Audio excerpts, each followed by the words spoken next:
اعوذ باللہ من الشیطان الرجیم بسم اللہ الرحمن الرحیم السلام علیکم ورحمۃ اللہ وبرکاتہ۔ محترم سامعین، کیسے ہیں آپ سب؟ امید کرتے ہیں کہ آپ سب اللہ تعالیٰ کی فضل و کرم سے ٹھیک ٹھاک اور خوش ہوں گے۔ ترجمہ کلاس میں ہم آپ سب کو خوش آمدید کہتے ہیں، اور آج ہم بات کریں گے آیت نمبر 36 سے لے کر آیت نمبر 40 تک۔ اس سے پچھلی آیات مبارکہ میں ہم نے بات کی تھی کہ اللہ تبارک و تعالیٰ نے حضرت آدم علیہ السلام کو پیدا کیا، فرشتوں کو کہا کہ ان کو سجدہ کریں، سب نے سجدہ کیا سوائے ابلیس کے۔ اس کے بعد پھر اللہ تبارک و تعالیٰ نے حضرت آدم علیہ السلام اور حضرت حوا علیہ السلام کو جنت کا ایک پھل جو درخت تھا اس کا پھل کھانے سے منع کیا۔ اب اللہ تبارک و تعالیٰ نے جب منع کیا تھا تو ان دونوں نے وہ پھل کھا لیا، تو اس کے بعد اللہ تبارک و تعالیٰ نے حضرت آدم اور حوا کو جنت سے نکال دیا۔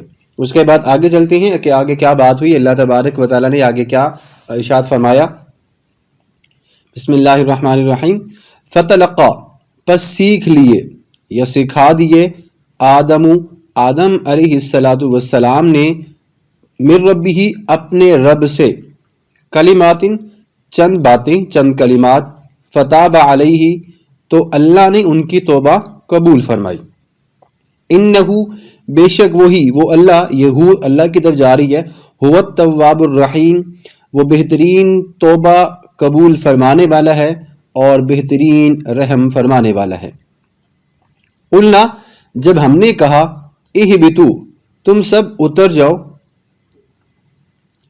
منہا جمیعا، اس جنت سے، فاما، پس اگر، یأتینکم، آئے تمہارے پاس، منی، میری طرف سے، ہدن، کوئی ہدایت، فمن، پس جو بھی، تبع، اتباع کرے گا، پیروی کرے گا، ہدایا، میری ہدایت کی، فلا خوف، تو نہیں کوئی خوف ہوگا، علیہم، ان پر، ولا ہم، اور نہ ہی وہ، یحزنون، غم کھائیں گے۔ والذین کفروا، اور وہ لوگ جنہوں نے انکار کیا، وکذبوا، اور جھٹلایا، بآیاتنا، ہماری آیات کو، اولئک اصحاب النار، یہی لوگ آگ میں رہنے والے ہیں، ہم فیہا خالدون، وہ اس میں ہمیشہ رہیں گے۔ یا بنی اسرائیل اذکروا، اے بنی اسرائیل، یہ بنی اسرائیل جو ہے وہ حضرت یعقوب علیہ السلام کا لقب ہے، اس کا مطلب ہے کہ اللہ کا بندہ، اسرائیل، ٹھیک ہے۔ اذکروا، یاد کرو، نعمتی التی، میری اس نعمت کو جو، انعمت، انعام کی میں نے، علیکم، تم پر، واوفوا، اور مکمل کرو، بعہدی، میرے وعدے کو، اوفی بعہدکم، میں پورا کروں گا جو میں نے تم سے وعدہ کیا تھا، وَإِيَّايَ فَارْهَبُونَ، اور مجھ سے ہی ڈرو۔ اس کے بعد آگے اللہ نے فرمایا، وَآمِنُوا، اور ایمان لاؤ، بما، اس پر، انزلتو، جو میں نے نازل کیا، مصدقاً، وہ تصدیق کرنے والا ہے، لما معکم، جو تمہارے ساتھ ہے، مطلب وہ تصدیق کرنے والی ہے جو تمہارے ساتھ ہے، مطلب جو کتاب میں نے اپنے محمد صلی اللہ علیہ وسلم پر نازل کی ہے، وہ جو تمہارے پاس ہے تورات، وہ اس کی بھی تصدیق کرنے والی ہے۔ ولا تکونوا، اور تم نہ ہو جانا، اول کافر بھی، اول پہلا، کافر انکار کرنے والا، بھی اس کا، اور تم پہلے اس کا انکار کرنے والے مت بن جانا۔ ولا تشتروا، اور تم نہ خریدو، بآیاتی، میری آیات کو، ثمنًا قلیلا، تھوڑی قیمت کے بدلے، وَإِيَّايَ فَاتَّقُونَ، اور مجھ سے ہی ڈرو، وَلَا تَلْبِسُوا الْحَقَّ، اور نہ ملاؤ حق کو، بِالْبَاطِلِ، باطل کے ساتھ، وَتَكْتُمُوا الْحَقَّ، اور تم چھپاتے ہو حق کو، نہ چھپاؤ حق کو، وَأَنْتُمْ تَعْلَمُونَ، اور تم جانتے بھی ہو، وَأَنْتُمْ تَعْلَمُونَ، اور تم جانتے بھی ہو۔ محترم سامعین، یہ آج کی ہماری کلاس یہیں پہ ختم ہوتی ہے۔ اب جو ہم نے پڑھا اس کے بارے میں تھوڑی سی تشریح دیکھ لیتے ہیں۔ یہاں پہ انہو هو التواب الرحیم، اور جو توبہ کے الفاظ کا استعمال کیا جا رہا ہے اس کے پیچھے مطلب اور مقصد کیا ہے؟ حضرت آدم علیہ السلام کی توبہ کے کلمات اور سیدنا محمد صلی اللہ علیہ وسلم سے آپ نے توسل کیا تھا۔ امام ابن جریر رضی اللہ تعالیٰ عنہ بیان فرماتے ہیں کہ حضرت ابن عباس رضی اللہ تعالیٰ عنہما بیان فرماتے ہیں کہ حضرت آدم نے کہا کہ اے رب، کیا تو نے مجھے اپنے دست قدرت سے پیدا نہیں کیا؟ فرمایا کیوں نہیں؟ کہا کیا تو نے مجھے اپنی پسندیدہ روح میرے اندر نہیں پھونکی؟ کہا کیوں نہیں؟ پھر کہا کہ کیا تو نے مجھے اپنی جنت میں نہیں رکھا؟ فرمایا کیوں نہیں رکھا؟ پھر عرض کیا کہ اے رب کیا تیری رحمت غضب پر غالب نہیں ہے؟ فرمایا کیوں نہیں، وہ بھی غالب ہے۔ پھر عرض کیا کہ اگر میں توبہ کروں اور اصلاح کروں تو کیا مجھے اپنی جنت کی طرف لوٹا دے گا؟ فرمایا ہاں۔ اور اللہ تبارک و تعالیٰ نے فرمایا ربنا ظلمنا انفسنا وان لم تغفر لنا وترحمنا لنکونن من الخاسرین، اے ہمارے رب ہم نے اپنی جانوں پر زیادتی کی ہے، اگر تو ہمیں نہ بخشے اور ہم پر رحم نہ فرمائے تو ہم ضرور نقصان اٹھانے والوں میں سے ہو جائیں گے۔ سورۃ الاعراف اور جامع البیان۔ تو محترم سامعین، یہاں پہ حضرت آدم علیہ السلام اللہ تبارک و تعالیٰ کی بارگاہ میں دعا گو ہیں اور وہ توبہ مانگ رہے ہیں۔ حضرت عمر بن خطاب رضی اللہ تعالیٰ عنہ بیان فرماتے ہیں، المعجم الصغیر میں یہ روایت موجود ہے کہ نبی کریم صلی اللہ علیہ وعلیٰ آلہ واصحابہ وسلم نے فرمایا کہ جب آدم علیہ السلام نے وہ درخت کا پھل کھا لیا تو انہوں نے سر اٹھا کر عرش کی طرف دیکھا تھا اور اس کے بعد عرض کیا کہ میں محمد صلی اللہ علیہ وسلم کے وسیلے سے سوال کرتا ہوں کہ اے اللہ تو میری مغفرت فرما۔ اللہ نے ان کی طرف وحی کی، محمد کون ہے؟ آدم علیہ السلام نے کہا کہ اے اللہ تیرا نام بڑا بابرکت والا ہے، جب تو نے مجھے پیدا کیا تو میں نے سر اٹھا کر عرش کی طرف دیکھا تھا تو اس میں یہ لکھا تھا لا الہ الا اللہ محمد الرسول اللہ صلی اللہ علیہ وآلہ آلہ وسلم۔ تو میں نے یہ جان لیا کہ تیرے نزدیک اس شخص سے زیادہ بلند مرتبہ کوئی دوسرا شخص نہیں ہوگا جس کا نام تو نے اپنے نام کے ساتھ لکھا ہے۔ تب اللہ تبارک و تعالیٰ نے ان کی طرف یہ وحی کی کہ اے آدم علیہ السلام وہ تمہاری اولاد میں سے تمام نبیوں کے آخر میں آئیں گے اور ان کی امت جو ہوگی وہ تمہاری اولاد کی امتوں میں سے بھی سب سے آخری امت ہوگی، وہ اگر نہ ہوتے تو اے آدم یاد رکھ میں تم کو بھی پیدا نہ کرتا۔ تو مختلف مفسرین یہ بتاتے ہیں کہ حضرت آدم علیہ السلام نے جب عرش پر یہ لکھا کہ محمد رسول اللہ صلی اللہ علیہ وسلم لکھا ہوا تھا تو انہوں نے آپ صلی اللہ علیہ وسلم کے وسیلہ سے دعا کی تو اللہ تبارک و تعالیٰ نے آپ کی دعا کو قبول فرمایا اور آپ کی توبہ کو بھی قبول فرما لیا۔ الجامع الاحکام القرآن۔ محترم سامعین، اگر ہم توبہ کے لغوی اور اصطلاحی معنی کے بارے میں بات کریں تو توبہ کا لغوی معنی یہ بنتا ہے رجوع کرنا، ٹھیک ہے، لوٹ کے آنا۔ اور بندہ جب توبہ کرتا ہے تو وہ نافرمانی کی حالت میں بھی اور غفلت سے اللہ کو یاد کرنے کی طرف اگر وہ رجوع کرنے کا دوبارہ اس کے اندر رجحان پیدا ہو جائے تو یہ اس کے معنی میں آتا ہے۔ اب اللہ نے توبہ قبول کی، دیکھیں یہاں بھی ہے نا انہ هو التواب الرحیم کہ وہ توبہ قبول فرمانے والا ہے۔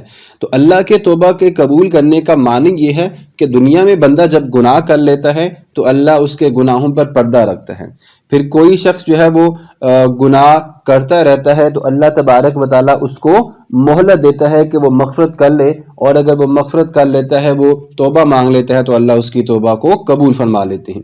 قرآن مجید میں اللہ تبارک و تعالیٰ نے مزید توبہ کے بارے میں یہ ارشاد فرمایا یا ایھا الذین آمنوا توبوا الی اللہ توبۃ نصوحا، سورۃ التحریم آیت نمبر 8۔ اے ایمان والو تم اللہ کی طرف خالص توبہ کیا کرو، خالص۔ اور سورۃ النساء میں اللہ تبارک و تعالیٰ نے فرمایا انما التوبۃ علی اللہ للذین یعملون السوء بجہالہ ثم یتوبون من قریب فاولئک یتوب اللہ علیہم وکان اللہ علیما حکیما۔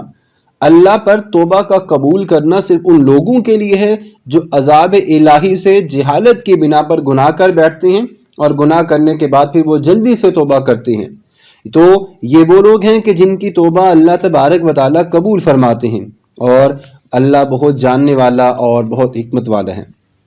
اسی طرح امام ابن ماجہ رضی اللہ تعالیٰ امام ابن ماجہ جو ہے وہ روایت فرماتے ہیں کہ حضرت ابو ہریرہ رضی اللہ تعالیٰ عنہ بیان فرماتے ہیں کہ نبی کریم صلی اللہ علیہ وسلم نے فرمایا کہ اگر تم خطائیں کرو حتیٰ کہ تمہاری خطاؤں سے آسمان بھی بھر جائے، پھر تم توبہ کر لو تو اللہ تبارک و تعالیٰ تمہاری توبہ کو قبول فرما لے گا، سنن ابن ماجہ۔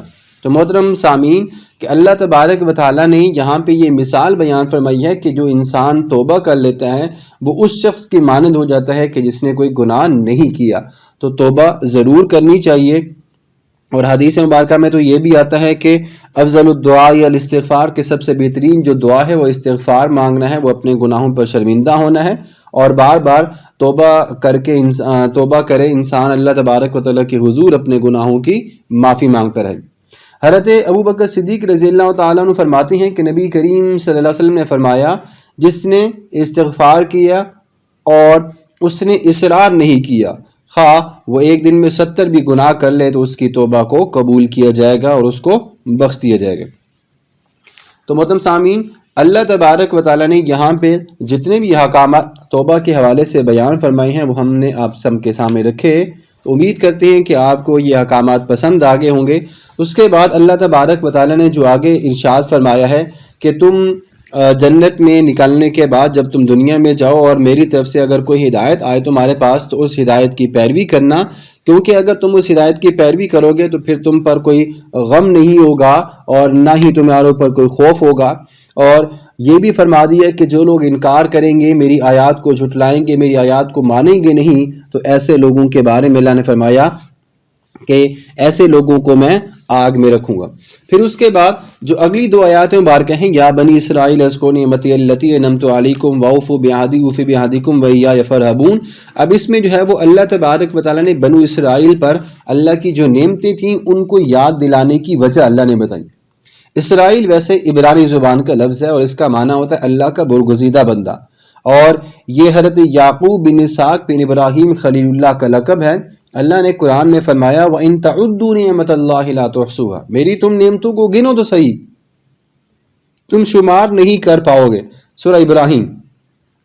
اب اللہ تبارک و تعالیٰ نے یہاں پہ بنی اسرائیل پہ جو انعامات کیے تھے، جیسے فرعون کے عذابات سے یا فرعون کے ظلم سے ان کو بچایا تھا، اور فرعون کو بنی اسرائیل کے قہر سے جو ہے وہ بنی اسرائیل کے پیچھے جب فرعون لگ چکا تھا تو اللہ نے اس کو بھی بچایا تھا، حضرت موسیٰ علیہ السلام کی قوم میں جب یہ بات چل پڑتی ہے۔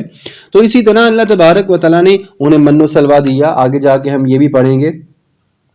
تو مختلف مفسرین بتاتے ہیں کہ یہاں پہ جو آیات مبارکہ میں مراد لیا جا رہا ہے وہ یہ ہے کہ اللہ تبارک و تعالیٰ نے بنی اسرائیل پر بے شمار انعامات کیے تھے، اور ان کو یہ بھی کہا تھا کہ تم پھر میری ان نعمتوں کو یاد کرو، اور نعمتوں کو یاد کرنے کے بعد اللہ تبارک و تعالیٰ کا شکر ادا کیا کرو اور اسی سے ہی ڈرا کرو۔ تو ہم امید کرتے ہیں کہ آج کی کلاس میں آپ کو سمجھ آ گئی ہوگی اس کا ترجمہ اور اس کی تشریح۔